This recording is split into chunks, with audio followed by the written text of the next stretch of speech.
오늘 하나님께서 우리에게 주신 말씀은 구약성경 예레미야서 10장 17절에서 23절까지 말씀입니다. 애워싸인 가운데 앉은 자여 내 짐꾸러미를 이 땅에서 꾸리라. 여호와께서 이와 같이 말씀하시되 보라 내가 이 땅에 사는 자를 이번에는 내 던지리라. 그들을 괴롭게 하여 깨닫게 하리라 하셨느니라. 슬프다 내 상처여 내가 중상을 당하였도다. 그러나 내가 말하노라 이는 참으로 고난이라. 내가 참아야 하리로다. 내 장막이 무너지고 나의 모든 줄이 끊어졌으며 내 자녀가 나를 떠나가고 있지 아니하니 내 장막을 세울 자와 내 휘장을 칠 자가 다시 없도다. 목자들은 어리석어 여호와를 찾지 아니하므로 형통하지 못하며 그 모든 양떼는 흩어졌도다. 들을지어다 북방에서부터 크게 떠드는 소리가 들리니 유다 성읍들을 황폐하게 하여 승량의 거처가 되게 하리로다. 여호와여 내가 알거니와 사람의 길이 자신에게 있지 아니하니 걸음을 지도함이 걷는 자에게 있지 아니하니이다. 아멘.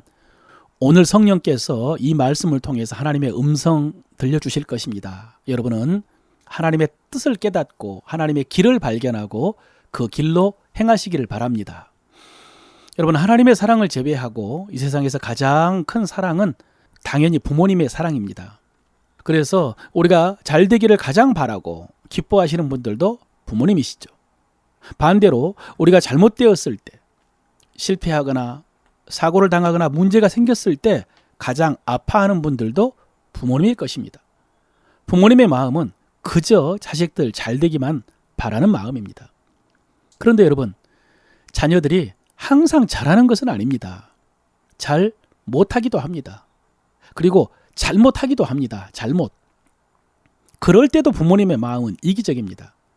자식을 위해 변명하고 끝까지 믿어주고 또 지원도 하는 것이 부모입니다.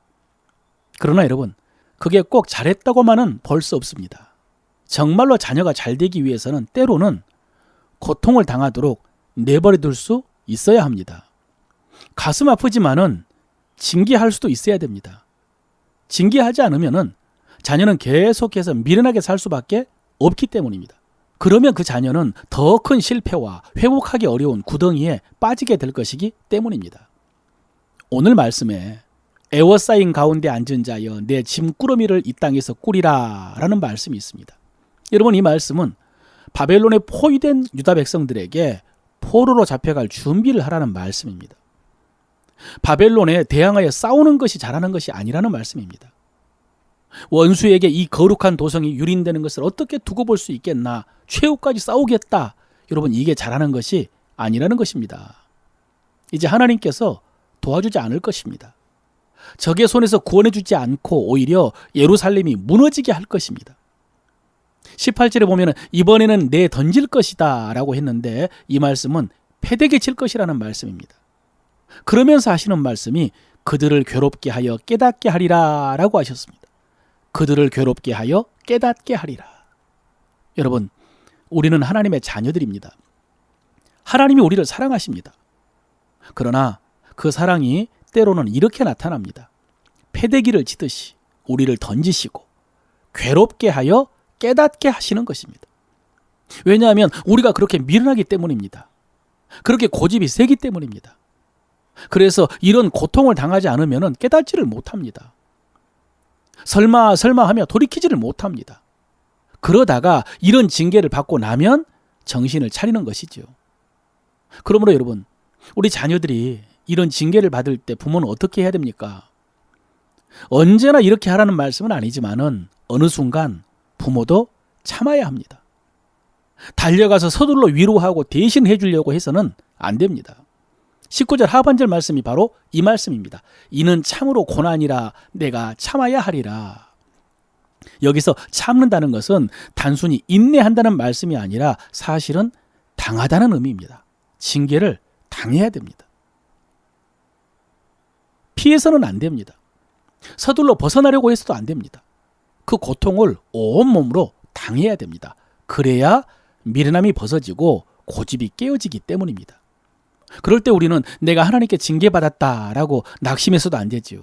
물론 그 징계는 엄청나게 고통스러운 징계지만은 그 징계를 통해서 하나님께서 깨닫게 하시는 것이 무엇인가를 발견해야죠. 그 징계의 시간은 그 깨달음과 돌이킴을 위한 시간입니다. 그러므로 빨리 깨달으면 그 시간도 줄어들 것입니다. 그러나 깨닫지 못하고 돌이키지 못하면 그 시간은 길어질 수밖에 없습니다. 지금 이스라엘의 경우에 그 시간이 70년이었습니다. 그 70년 포로 생활을 통해서 그들은 잃어버린 말씀을 회복했고 찌들어 살던 우상으로부터 완전히 자유로운 백성이 됩니다. 하나님께서 지키라고 했던 율법 그렇게 외면하더니 그 후에는 율법의 민족이 되었습니다. 그래서 하시는 말씀 23절입니다. 여호와여 내가 알거니와 사람의 길이 자신에게 있지 아니하니 걸음을 지도함이 걷는 자에게 있지 아니하니이다.